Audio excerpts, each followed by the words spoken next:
꼭 알아야 할 경제 이슈를 쉽게 풀어서 배달해드리는 시간입니다. 구독 경제. 오늘은 김학균 신영증권 리서치센터장과 함께합니다. 어서 오세요. 네, 안녕하십니까? 네, 안녕하세요. 최근 들어 우리 증시가 상당히 좋은 그 흐름을 보이는 것 같은데요. 코스닥 지수 무려 20년 만에 1000포인트를 넘겼죠. 네, 그렇습니다. 코스닥 시장은 우리나라가 이제 코스피가 있고 코스닥 시장이 있는데요. 네. 코스피는 외국인과 기관 투자가들이 주로 좀 주도권을 쥐고 있는 시장이라면 코스닥은 거의 한국 개인 투자가들 중심의 시장입니다. 네. 그 시장이 좀 코로나 이후로 전 세계에서 1000포인트도 돌파했지만 가장 많이 오른 시장이니까 아무래도 이제 우리 개미 투자가들이 좀 어쨌든 좀 성취를 보셨을 것 같아서 기분이 좋습니다. 예. 다만 이제 1000포인트라고 하는 게 보통의 이제 주가 지수는 만들어질 때 100으로 시작합니다. 네. 우리나라 종합주가지수가 80년 1월 4일 날 100으로 출발해서 지금 한 3천 가 있는 건데 코스닥은 96년 7월에 시작할 때가 1000이었습니다. 1000을 기준으로 하니까 주가 지수가 20년 넘게 막 어려움을 겪다가 이제 그 수준까지 갔으니 어떻게 보면 이제 1000 자릿수가 바뀌면서 언론이나 이런 곳에서는 좀 주목을 하지만은 네. 이 자체는 그렇게 떠들썩하게 말할 일은 아닌 것 같고요. 장기적으로 이렇게 코스닥이 어려웠던 이유는 글쎄요. 코스닥에 상장한 기업들이 성공한 기업들이 계속 남아 있어야 되는데 네.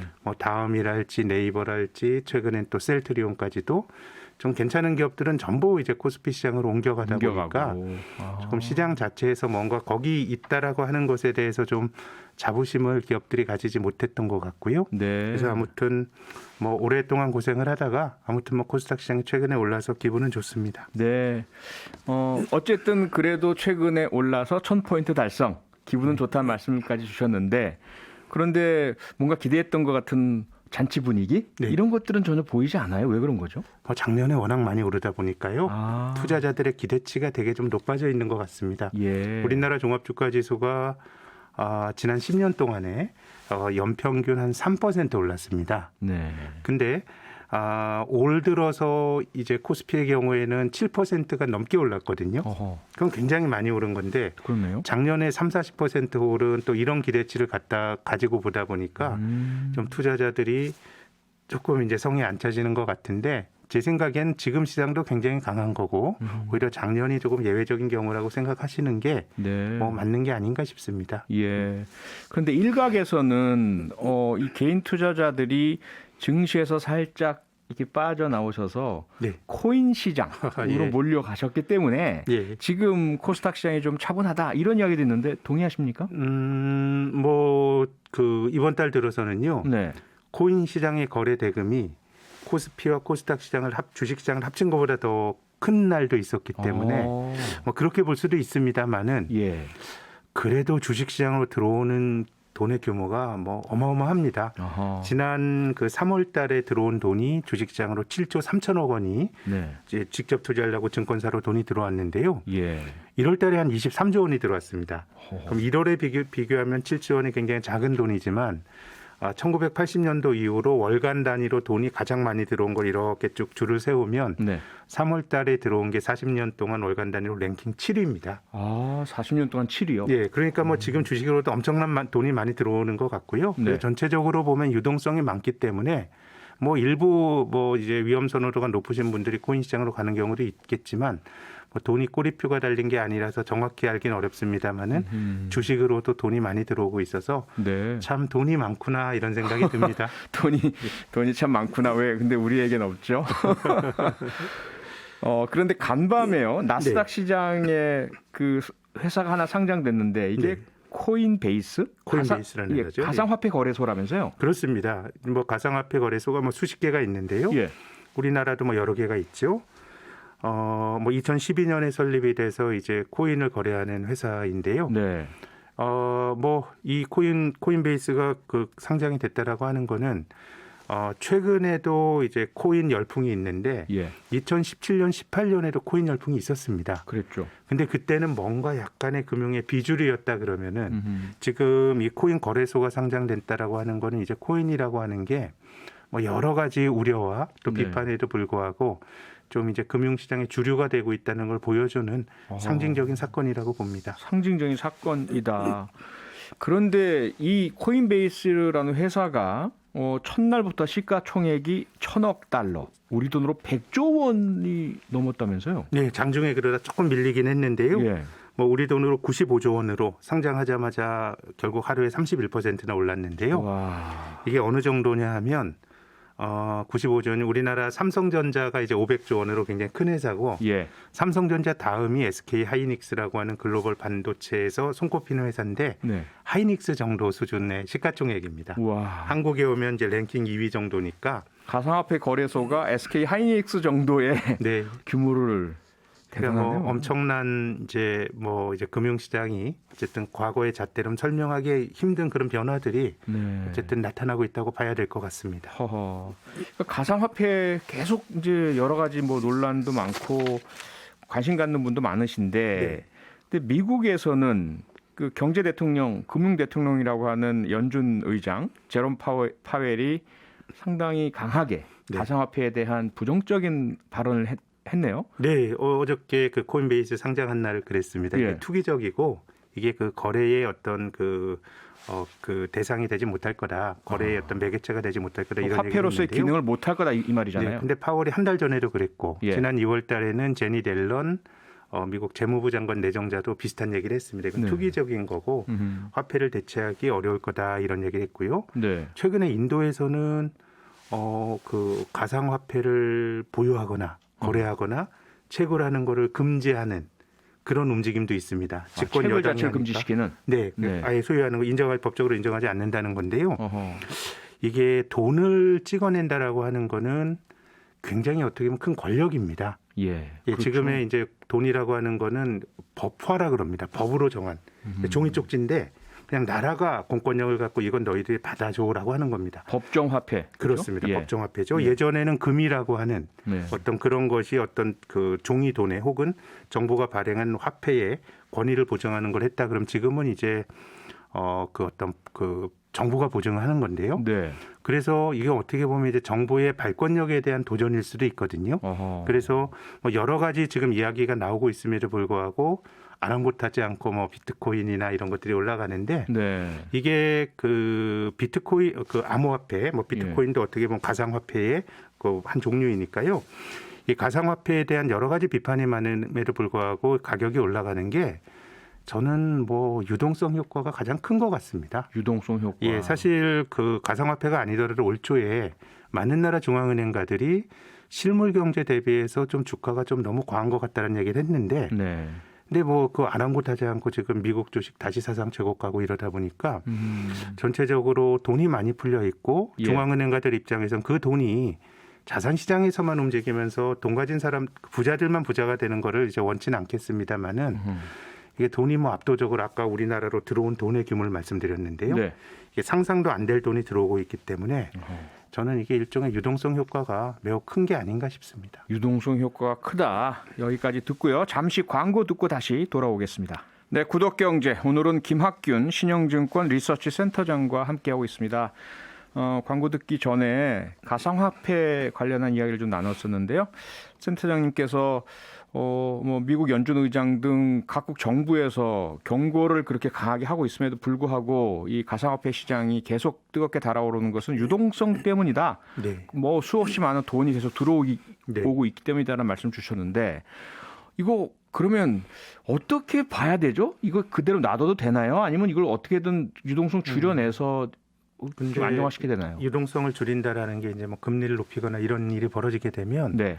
한국만 하더라도 가계부채와 기업부채를 합치면 4,000조거든요. 아, 그렇죠. 그렇게 실물 경제에 주름이 갈 수가 있기 때문에 지금은 오히려 자산시장 쪽에서 조금 버블이 나온다고 하더라도 네. 금리를 올리는 게 너무너무 지금 두려운 그런 상황이라서 네.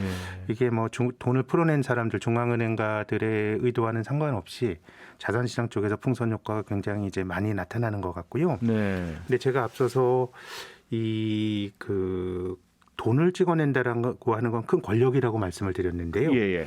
예전에 뭐 아주 뭐 100년도 더 된 일이군요.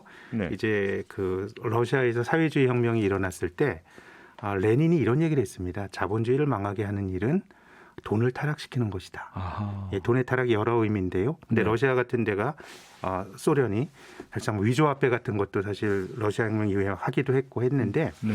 우리가 생각하는 돈의 타락은 사실 인플레이션입니다. 중앙은행이 인플레이션. 맘대로 돈을 찍어서 예. 인플레이션 돈의 가치가 떨어지는 거거든요. 네. 그래서 제가 일반적으로 그 암호화폐 특히 이제 비트코인이나 모든 암호화폐는 만들어낼 수 있는 양이 정해져 있지요. 예. 그래서 인플레이션의 어떤 그 기성의 화폐는 중앙은행가들과 정치인들이 돈을 많이 풀어서 그 가치가 떨어질 수 있는데 암호화폐는 그 가치가 유지가 될 수 있다. 공급이 제한적이니까요. 네. 뭐 그런 주장을 하는데 저는 조금 견해가 다른데 이게 그 과거에 이제 그 돈을 마음대로 찍어내지 못할 때, 그러니까 근본이제 시절에는 경기가 나빠도 중앙은행이 마음대로 돈을 찍어낼 수가 없었습니다. 네. 금이 있어야 그만큼의 돈을 찍어낼 수 있는 거거든요. 네. 네. 그래서 저는 20세기 들어와서의 자본주의의 위대한 발명은 중앙은행을 만들어낸 거고요. 예. 어려울 때 돈을 막 찍어낼 수 있는 주체가 만들어졌고 금이 없어도 돈을 찍어낼 수 있는. 근본이제를 폐기하면서 폐기했으니까. 그런 일이 벌어지게 된 겁니다. 네. 그렇게 된다 그러면 우리가 금융위기 이후로 지금 뭐 이제 실물경제와 자산가격의 괴리 이런 말씀 드리지만 그래도 돈을 많이 풀어서 문제를 해결하는 측면이 있고 그래서 저는 근본이제는 그 야만의 산물이라고 생각합니다. 금에 묶여가지고 필요한 돈을 못 찍어낸 거거든요. 아하. 그런 점에서 보면은 암호화폐를 옹호하는 분들이 주장을 하는 네. 이것이 굉장히 공급이 제한적이다라고 하는 거는 그 투자 자산으로서의 가치를 유지하는 데는 전 그런 주장하실 수 있다고 봐요. 예. 그렇지만은 이것이 일반적인 화폐의 기능을 하기에는 어떻게 보면 어려울 때 돈을 많이 못 찍어낸다라고 하는 거는 큰 핸디캡이 될 수도 있기 때문에 아하. 조금 저는 이것이 어떤 여러 가지 어떤 대체의 기능을 하기에는 좀 한계가 있는 게 아닌가라는 생각이 들고요. 네. 물론 이제 뭐 테슬라의 일론 머스크 같은 경우는 테슬라는 이제 그 자기 전기차를 암호화폐로 살 수 있게 하겠다라는 주장도 하고 또 자기들도 있는 돈을 가지고 암호화폐 투자도 하기도 하고요. 그러니까요. 또 카드 회사 같은 데서도 이제 그 암호화폐를 통한 가상화폐를 통한 거래 같은 것들 하려고 하고 있기 때문에 예. 이게 실물 경제 쪽으로도 점점 들어오는 거는 맞는데 네. 근데 이것이 과연 전면적인 화폐의 어떤 대체 수단이 될 거냐라고 보면 도전이 굉장히 많을 것 같고 네. 지금 중앙은행가들이 뭐 인도가 말을 하고 제롬 파월이 얘기를 하고 또 한국은행 이주열 총재도 경고하고 하는 것이 굉장히 어떤 돈을 찍어내는 권위에 대한 어떤 도전은 저는 저항이 굉장히 많을 거다라고 생각합니다. 저항이 많은 정도입니까? 아예 용납이 되지 않고 결국은 화폐로서의 기능은 완전히 없어질 거다. 어느 이렇게 수단에는 보십니까? 그럴 수가 있겠죠. 뭐 예를 들어서 이런 얘기도 하거든요. 이게 예. 범죄를 저지르고 돈을 빼돌리는 중요한 수단 중에 하나가 암호화폐가 사실 될 수도 있는 거거든요. 네, 현재도 전통적인 그렇잖아요. 통화보다는요. 예. 그렇기 때문에 뭐 여러 가지 커지면 커질수록 굉장히 이제 도전이 많아지지 않겠는가 저는 그렇게 봅니다. 그 도전 중에 하나가 워렌 버핏이 한 이야기. 네. 가상화폐가 불법화가 될 수가 있다. 네. 그러니까 아예 금지가 된다. 앞서도 살짝 언급을 해주셨습니다. 인도에서 인도도 그런 그렇고. 일이 실제로 추진이 되고 있고요. 네. 그렇기 때문에 뭐 이제 증세는 예. 미국에서는 이제 암호화폐로 돌보면 세금 내야 되고요. 네. 우리나라도 이제 거기에 대해서는 올 가을부터 아마 세금을 내야 될 겁니다. 그래서 뭐 소극적으로는 세금을 걷는 것, 또 장기적으로는 인도와 같은 형태 이런 것들이 뭐 얼마나 과격하게 될지는 모르겠습니다만은 저는 네. 굉장히 역사 속에서 쌓여진 권력에 대한 도전이기 때문에 응전도 만만치 않을 걸로 봅니다. 예. 자, 마지막으로요. 네. 우리 그 투자자분들 뭐 지금 가상화폐 투자한 분도 많으시고 네. 할까 말까 망설인 분도 많으시고 네. 어떻습니까? 좀 더 이 가상화폐에 대한 예. 그래도 전문가로서 조언을 좀 주시죠. 아유, 저 가상화폐 전문가 아닙니다. 저 잘 모르겠는데, 근데 이제 금이나 가상화폐나 비슷한 속성이 예. 이 내재 가치가 별로 없는 거예요. 그 경제가 성장한다 그래서 가치가 높아지는 것도 아니고요. 네. 주식처럼 배당을 주는 것도 아닙니다. 그렇죠. 그렇기 때문에 그 내재 가치가 그렇게 뚜렷하게 있는 게 아니기 때문에 전체적으로 가치 평가를 하기는 힘들고 그래서 워렌 버핏을 비롯한 가치 투자자들이 사실 뭐 금이나 가상화폐 사는 걸 별로 좋아하진 않는데 예. 지금은 그런 것과 다른 부류의 사람들이 이제 투자를 하고 있는 건데 근데 저는 어떤 자산이든지 간에 단기간에 많이 오른 자산은 그만큼의 또 이제 조정의 리스크가 있기 때문에 아하. 뭐 자기 자산의 일부를 가지고 포트폴리오로서 뭐 투자하는 건 제가 모르기 때문에 투자하지 말라고 하는 건 온당치는 않은데 네. 일반적인 자산 가격의 어떤 등락의 사이클을 보면 늘 사이클이 있는 거기 때문에 예. 지금 내 돈의 많은 부분을 그 가상화폐에 투자하는 건 제가 아는 사람이면은 조금 말리고 싶습니다. 위험하다. 예. 오르면 내릴 수 있기 때문에. 늘 그것이 뭐 자산에 내재되어 있는 변하지 않는 속성입니다. 네. 가상화폐 투자에 대해서 좀 주의를 해 주십사 하는 그런 말씀으로 정리가 될 것 같습니다. 구독경제 오늘은 여기까지 듣겠습니다. 고맙습니다. 감사합니다. 김학균 신영증권 리서치 센터장이었습니다. 평일 저녁 6시 5분에 여러분을 찾아갑니다. MBC 라디오 표창원의 뉴스 하이킥.